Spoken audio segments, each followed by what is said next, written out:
శ్రీమాత్రే నమః. ఈరోజు 9వ అధ్యాయము పారాయణ చేయటం వల్ల వచ్చే ఫలితాన్ని తెలుసుకుందాం. మాహేశ్వతి అనేటువంటి గ్రామంలో మాధవ అనేటువంటి పేరు గల ఒక బ్రాహ్మణుడు ఉండేవాడు. ఆ బ్రాహ్మణుడు మామూలుగా దైవతారాధన దైవ చింతన చేసేది చేయకోకుండా ఒకసారి అమ్మవారిని సంతృప్తిపరచాలని మూఢనమ్మకాలతో అమ్మవారికి జాతర జరపాలి, మేకను బలి ఇవ్వాలనుకొని తీసుకొని వచ్చాడంట. ఇంకన్నీ సిద్ధం చేశాడు. ఆ తర్వాత అప్పుడు మేకను తీసుకొచ్చాడు. అన్నీ రెడీ అయ్యాక మేక చూసి నవ్వడము మొదలుపెట్టింది. చాలా ఆశ్చర్యంగా చూశాడు ఇతను అన్నమాట. ఎలా అంటే, ఈశ్వర సర్వభూతానాం హృద్వేసేర్చున తిష్టతి భ్రామయన్ సర్వభూతాని యంత్రారూఢ నిమాయయ. అంటే ఈశ్వరుడు అన్ని జీవులలో అంతరంగంలో ఉన్నాడు. భగవంతునికి మనమందరము బిడ్డలము. మరి జంతువులను బలిస్తే భగవంతుడు ఆనందపడతాడా? మూఢనమ్మకాలు కదా, ఇవ్వకూడదు కదా. అలా మేక చూసి నవ్వడం మొదలుపెట్టిందంట. చాలా ఆశ్చర్యంగా చూసి, ఎందుకు నవ్వుతున్నావు అన్నాడు.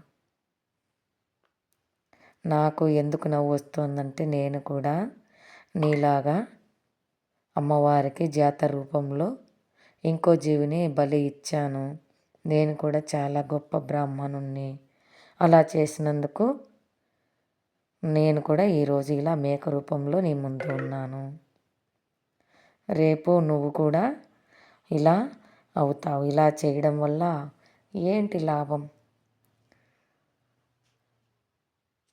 మాటకు మాట ఏటికి ఏటు అని రాముడు చెప్తాడు వాలిని చంపినప్పుడు. చంపితే చంపబడతాము అని. అట్లా విధంగా ఈరోజు మనం ఒక జీవిని సంహరిస్తే మళ్ళీ కూడా మనము అదే జీవికి ఖచ్చితంగా ఆ జీవి చేతుల్లో మనము హతులం అవ్వాలి. అదే చెప్తున్నా, నేను ముందు జన్మలో గొప్ప బ్రాహ్మణునయ్యా, నా కొడుక్కి జబ్బు చేసింది, ఈ రోగం తగ్గాలి, ఎట్లా తిరిగి బాగు చేయి అంటే వాళ్ళు వీళ్ళు అమ్మవారి అనుగ్రహం ఉంటే బాగవుతుంది, నీ కొడుక్కి జాతర చెయ్యి, అలా చెయ్యి ఇలా చెయ్యి అని చెప్పి చేశాను. లాస్ట్కు నీకు ఈ దుస్థితి కలిగింది అని చెప్తున్నాడనమాట. ఎప్పుడైతే ఆ మేకను నేను బలి ఇచ్చానో ఆ మేక నువ్వు మళ్ళీ వచ్చే జన్మలో మేకలా పుట్టి నాలాగా బలి అవుదుగాక అని శాపం పెట్టింది. ఆ శాపం వల్ల నేను ఈరోజు ఇలా ఉన్నాను. ఇప్పటికి నాకు జ్ఞానోదయం అయింది. మరి సరే, అమ్మవారికి ఏం నివేదించమంటావు, ఏమి ఇవ్వాలి?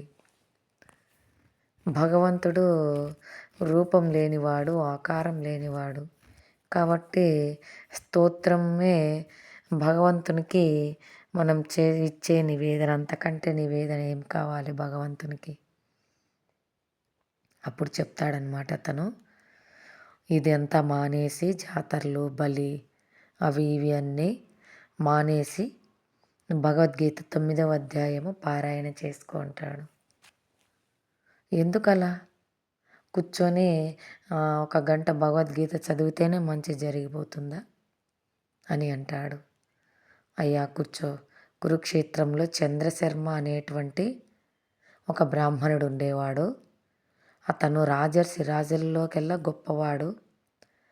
చాలా గొప్పగా ఉండేవాడు. చాలా దానాలన్నీ చేసేవాడు. చంద్రగ్రహణం అప్పుడేమో ఎన్నో దానాలు చేశాడు. డబ్బులు, బియ్యము, నెయ్యి ఇలా ఎన్నో చేశాడు. మళ్ళీ సూర్యగ్రహణం వస్తే ఈసారి నేను దానం చేయాలి, ఇంకా గొప్ప దానం చేయాలనుకున్నాడు.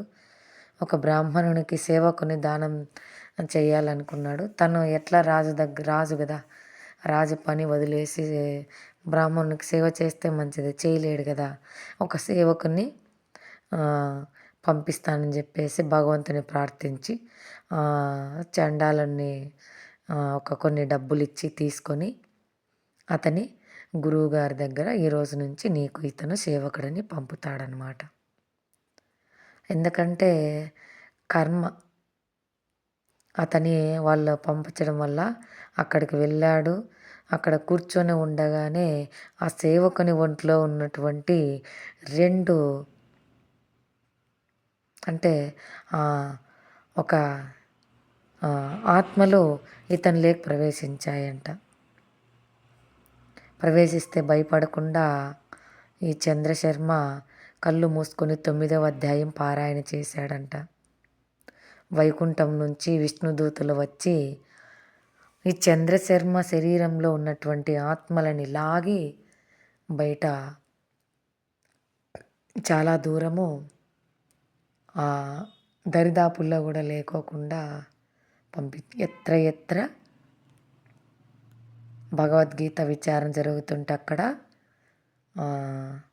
విష్ణు దూతలు ఉంటారని ఎప్పుడు కూడా వాళ్ళు రక్షిస్తూ ఉంటారనమాట.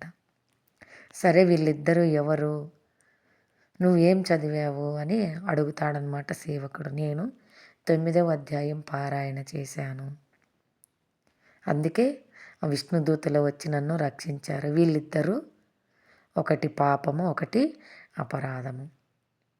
అతనిలో సేవకునిగా ఎప్పుడు పంపించానో అప్పుడు అంతా కూడా ఆ పాపము, అపరాధము తెలిసి తెలియక చేసినటువంటి దోషాలు ఉన్నటువంటి పాపం తాలూకంతా ఇతనికి యాడ ఉంది.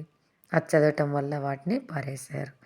అట్లా విధంగా మనం కూడా 9వ అధ్యాయం అనేది పారాయణ చేస్తే ఎటువంటి బాధ లేకోకుండా మనము కృతార్థులమవుతాము అని చెప్పగా సేవకుడు కూడా నేను కూడా 9వ అధ్యాయం పారాయణ చేస్తాను అనుకుంటాడు. అలా చేస్తూ చేస్తూ అంత్యకాలం ముందు వైకుంఠ ధామానికి చేరుకుంటారు. శ్రీమాత్రే నమః. ఎవరైతే 9వ అధ్యాయము పారాయణ చేస్తారో నిరంతరము వాళ్ళని సదా విష్ణుదూతలు రక్షిస్తూ ఉంటారు. శ్రీమాత్రే నమః.